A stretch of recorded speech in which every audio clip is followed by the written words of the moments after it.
Okay, so we have the last section left, right? And I think I introduced this section and you guys all looked at me like, huh? So I'm going to start back over from the beginning of this section. All right, so what this is this is kind of just an introduction to something you're going to be doing a lot of in Algebra 2. So it's kind of like, we're not going to really dig deep into it. We're just going to kind of get the high level picture so that way when you see it in Algebra 2, it's not like, whoa, I've never seen this before. Does that make sense? Okay, so that's what this little section is. So chapter 8, we spent a lot of time talking about these kinds of equations. If I can get my pen to work here. Let me turn the chat on. There we go. Sometimes it works, sometimes it doesn't. Okay, so we spent a lot of time talking about, I'm trying to get my pen to work here. Sorry, guys. Technical difficulties. All right, well, I guess we'll go over to paint. So chapter 8, we spent a lot of time talking about linear equations. Okay, so a linear equation is, if you're working on your homework, it's usually in the form y equals mx plus b, right? It's kind of a good review. And when you graph it, a linear equation looks like a line. So that's where the name comes from, right? Linear. And it looks like a line. So these are really important in math, linear equations, and we spend time in Algebra 2 talking about them too. And the kind of the important parts about a linear equation to know is that this line represents all the answers to this equation. All right, so let me write a real equation like y equals 3x plus -1. Okay, kind of looks like my graph. So everything that's on this red line is an answer to this equation. Because if I go right here, and I pick this random point, when x equals 2, y equals 5. It's not exactly to scale. So what you're doing when you're graphing this equation is that you're finding all the possible answers. There's not just one answer to this. There's infinitely many, right? Anywhere along that line is an answer. And we spent a lot of time talking about that. So I hopefully that kind of makes sense. Like, okay, the line is going to represent everything that's my answer. Yes? Is that kind of starting to click? Okay. Awesome. So then what 8.8 says is we're going to kind of introduce something a little bit on top of that. So we're going to say, what happens if my equation isn't just y equals mx plus b? What happens if my equation is y equals ax squared plus bx plus c? Okay. So the difference between the red/black equation and this green equation is this, right? If I took away what I have circled in purple, if I took that away, then you would have a line, right? You have bx plus c. You have a number times x plus a constant. But this here changes things up for me. Okay, and it changes things up in math too when you're trying to solve it, right? We spent a lot of time trying to solve this. So whenever you have an equation and it just has a plain old x in it, so if it just has an x, you should know that that's a linear equation. And this will be important for your SAT, PSAT, ACT, whatever, right?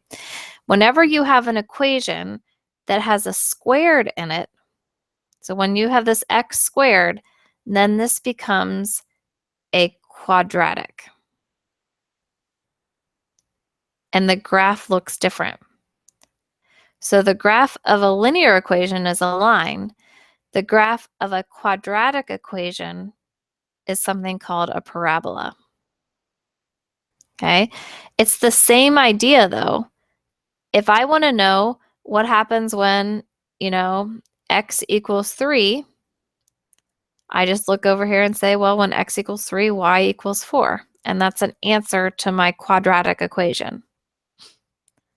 All right, so it serves the same purpose. It's just the line that you get from that equation is different. Well, not the line, the graph. Because for a linear equation, you get a line. For a quadratic equation, you get a parabola. But it's the same idea. This parabola just represents all the answers to this quadratic equation. Okay, and how you know the difference is this term. An x squared is going to give you a quadratic equation. If I took x squared out, then I'm going to have a line. Okay. So that's kind of the point of 8.8 is to introduce that idea. And then there's a couple of features about parabolas that we just want you to also kind of understand what they are. So one of the features that's important is called the vertex. And I spent a lot of time in Algebra II talking about this, so it's going to come back. So the vertex is just this lowest point right here. This is your vertex. Okay. Sometimes also, when you graph a quadratic equation, your parabola doesn't go this way. It doesn't open up. It opens down. And when it opens down like this, your vertex is actually at the top. So we can't always say it's the bottom number. It's just like the peak. Either the peak at the bottom in the valley or the peak at the top. That's the vertex. Okay. And the other important feature about parabolas that's actually nice is that they're symmetrical. So symmetrical means that if you fold it about the line of symmetry, it's going to be equal on each side. So here, it's going to be symmetrical about that line. And guess what? That line of symmetry always goes right through the vertex. Okay. So what section 8.8 has you do, and now I'm going to flip back to the notes. Hey, Jack. Sorry, I just noticed you're on. So we have a linear function, looks like a line, a quadratic function. You can see here, ax squared plus bx plus c is a parabola, opens up or down. We have our vertex, which is our lowest point, and our axis of symmetry. There's some formulas about how to find this, but I'm actually going to have you do it graphing. So we're going to use some graphing, okay? So what we want to do is find the coordinates of the vertex and then find the axis of symmetry and the greatest or least value of the function. So this sounds complicated, but it's actually not, okay? So we'll take this first one. We have g of x equals 4x squared minus 1. So what I want you to do is I want you to start getting used to graphing. So I'm going to pull up Desmos here. Make this a little smaller so we can see. So Desmos is actually pretty flexible. If you have a graphing calculator, it's not quite as flexible at this, but Desmos is pretty flexible. So I think even if you put in g of x equals 4x squared minus 1. So it will graph it for you, okay? If you have a graphing calculator or you don't want to use g of x, remember that's just a fancy way of saying functions. You could just type y and you get the same thing. Do you see they're I know it's off to the side here, but they're the same graph. It doesn't matter if you use g of x or y. So if you use a graphing calculator, you're going to have to do that. So what we have is a parabola, right? See the parabola? Beautiful, right? And I think this is just a good chance for you to get used to using Desmos.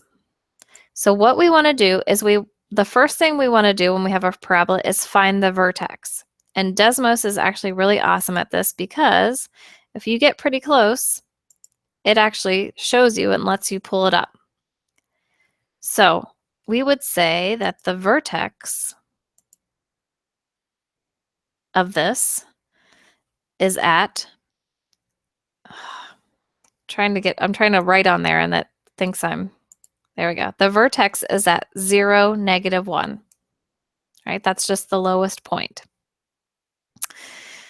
All right, now this is where it gets a little trickier, but you guys can totally do it. What do you think the axis of symmetry is for this? So where do you think this parabola folds in half? It goes right through the vertex, right? So the axis of symmetry for this particular graph would be when y equals 0, right? It would be, and you can type that in, when y equals, I just said that wrong. It actually would have been when x equals 0. There we go. Sorry, got my x's and y's confused. It's actually when x equals 0. Which makes sense because my vertex is when, what? X equals 0. Remember, this is my x and my y.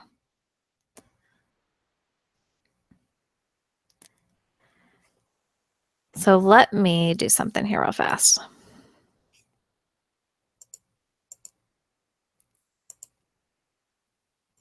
And I can actually write on here. So the things that you need to be able to identify for a parabola are your vertex. So the vertex of this parabola is at 0, -1. Okay. Where is it symmetrical? It's symmetrical right through the center, right? You can fold it in half right through the center. And this line is when x equals 0. So its axis of symmetry is when x equals 0. And then the last thing that they want you to find, and let me pull over it, is the least or greatest value of the function. So what do you think the lowest value of this function is? So here's my parabola in blue, right? The lowest point on my parabola is down at my vertex again. So my least value of this function would be -1. So your axis of symmetry is basically your x, and your least value is your y. Like this is your x and your y. Can you see how all three of those are related?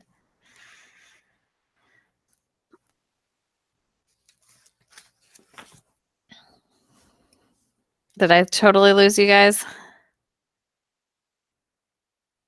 Yeah. It is pretty easy. Especially if you use a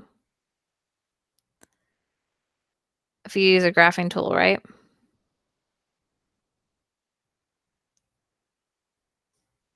All right, so let's do another one.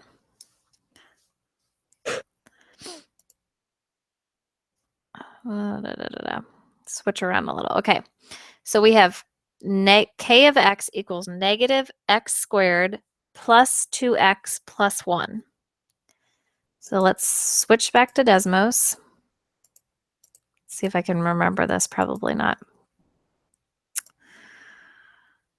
-x² plus 2x plus 1. Okay. K of x -x² plus 2x plus 1. I think I did that right.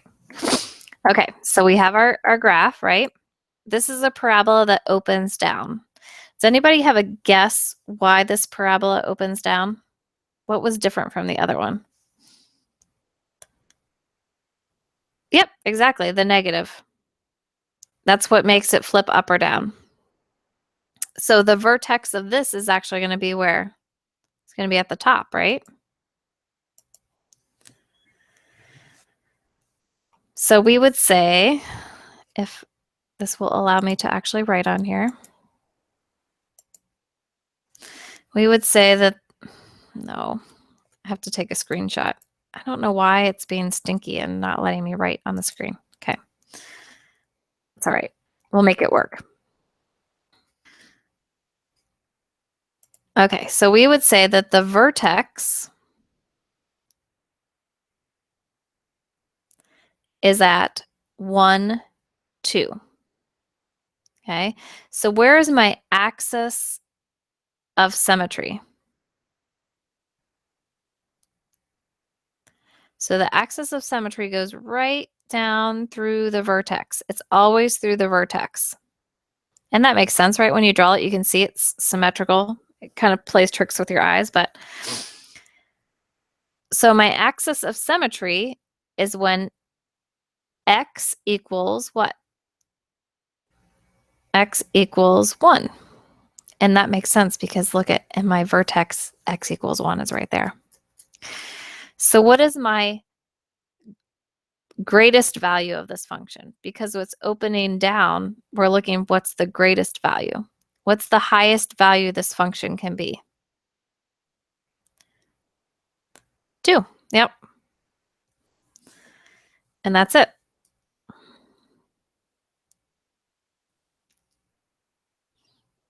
Yep.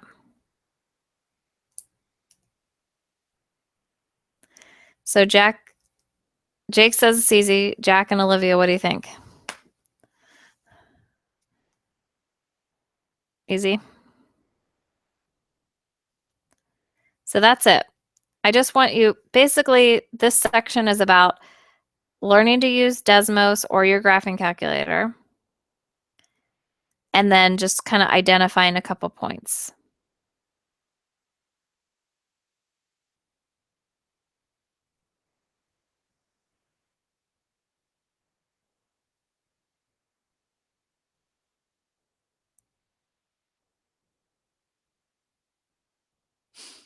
So that's it. I can give you guys another example if you'd like. Or if you guys feel like you're good, can let you go easy early today. And easy, I guess.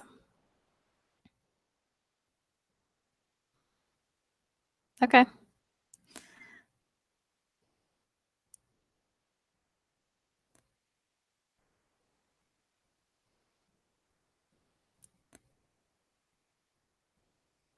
Cool.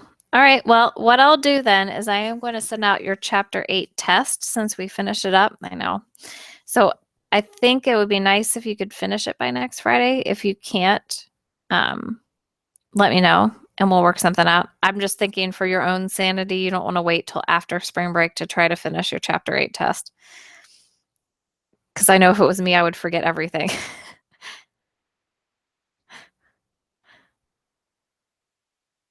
So I will go ahead and send that out. And if you happen to work on it in the weekend and have any questions, let me know, and we'll have all next week to go over any questions that you have.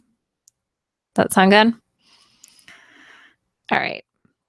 And then we'll try to keep it pretty light next week, right? Because you'll have, finish up chapter 8 in your chapter 8 test. So